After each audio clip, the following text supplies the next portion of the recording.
So let's make a form. I'm going to switch over to my HTML, and inside of the modal body, I'm going to open up a form tag,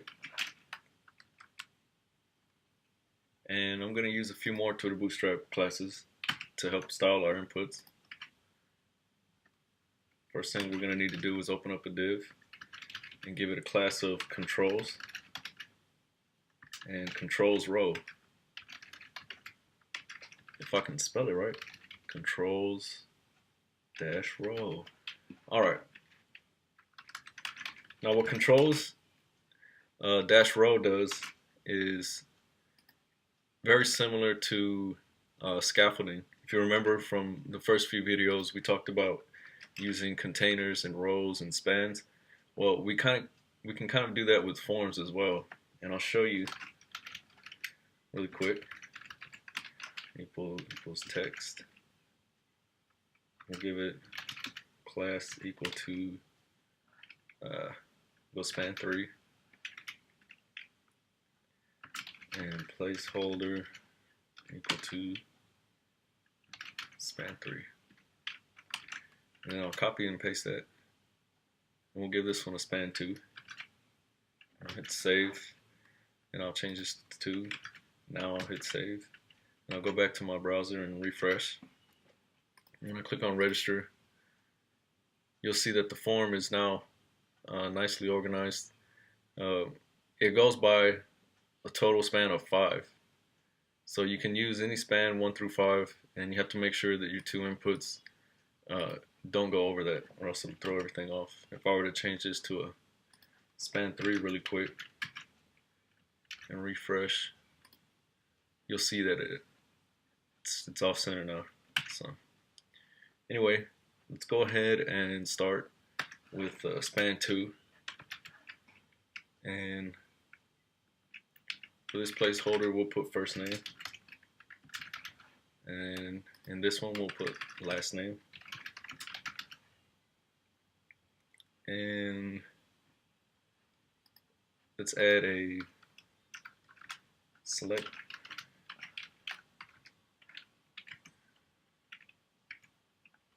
Put option, and then just a couple of options. I'll put 1, 2, and 3. I'll hit save. Oh, one more thing. I have to make sure that I give it a class of span 1 so that it'll fit nice and neat in there. And I'll hit save. And then I'll refresh and hit register, and there we go. Now our form's nicely organized. Let's add a few more fields. We'll put the I believe the login had a username and I think password, so we can also add another group.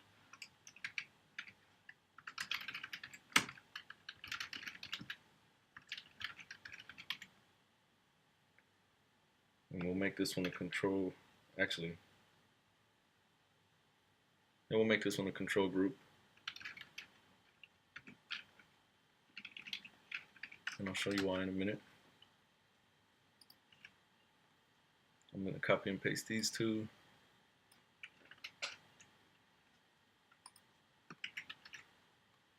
And add another one. And this one we'll put username. And the second one we'll put email. And then the third one we'll just put confirm email.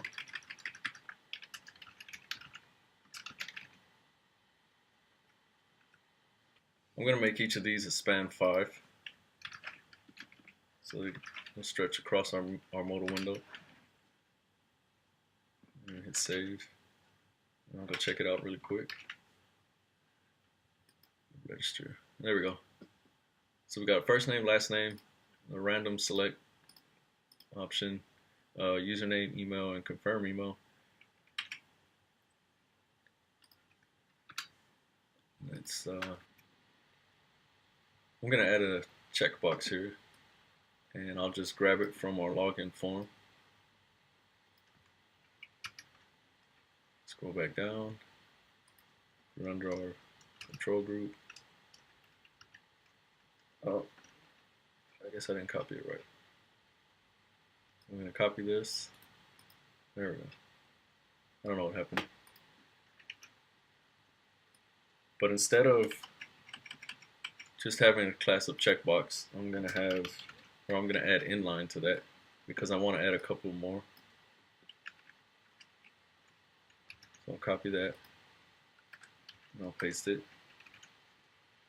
Instead of this, I'm going to have HTML, CSS.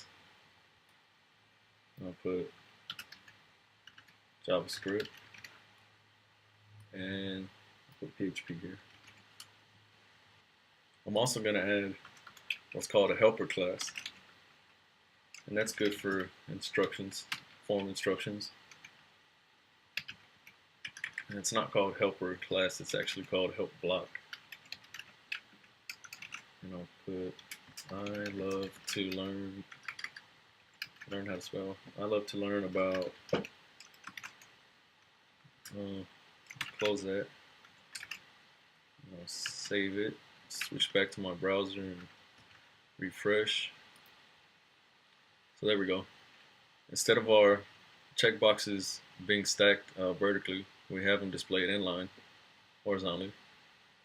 And I added the help block, or the help block, to just provide some additional instructions. That's pretty much it for the form, but I want to add a few more items. We can add a tooltip, and that's done pretty easily. I'm just going to open up a tag, and actually this is going to be kind of long, so I'm going to just create a new line just so you can read it. And it's going to have a class of nothing. It's going to have an ID equal to tip. We're also going to need this attribute.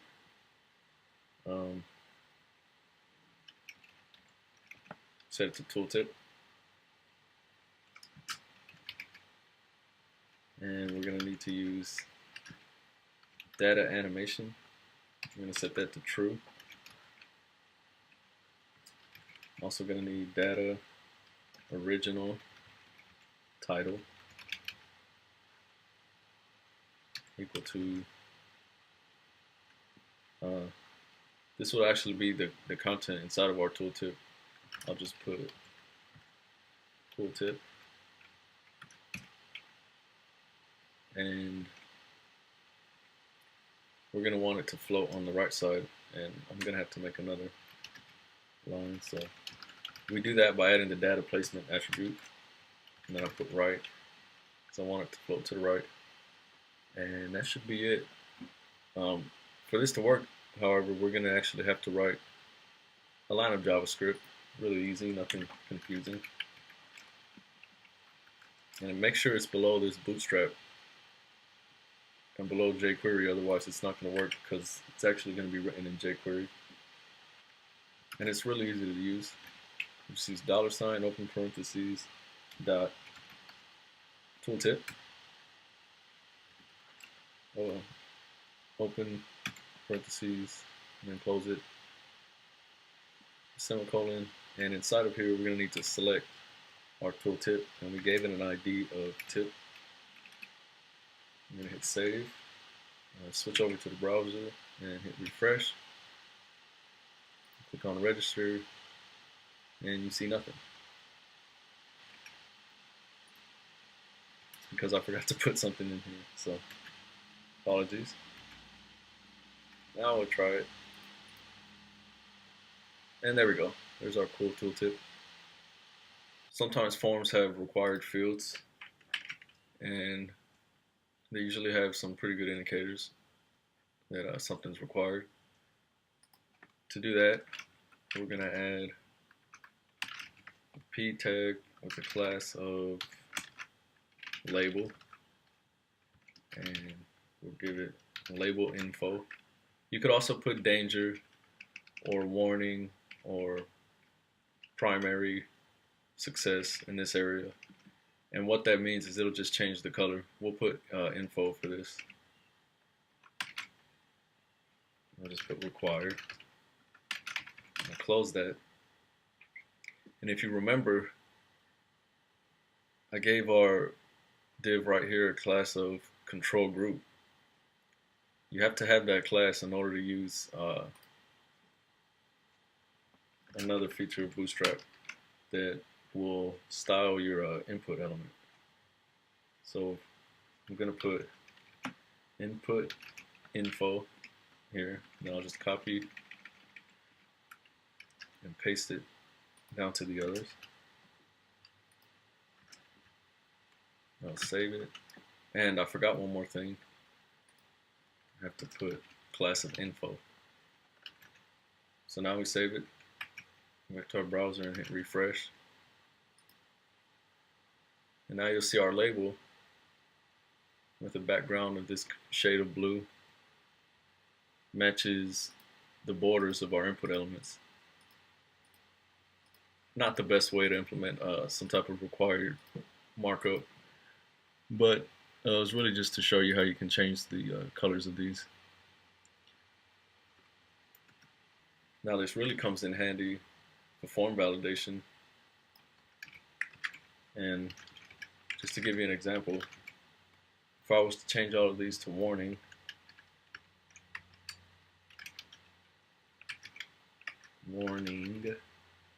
save, and refresh, it changes all of them to red. You would normally achieve this kind of stuff with some Ajax or PHP, but this is really just to show you what Bootstrap has to offer. I'm going to change that back to info. I'll just undo all those changes. And that's going to be it for our registration form. We learned quite a bit. We learned about labels, aligning elements within a form, added a nice, our cool tooltip, and our check group. In my next video, I'm going to add some content right below the login. And I think what we'll do is an accordion.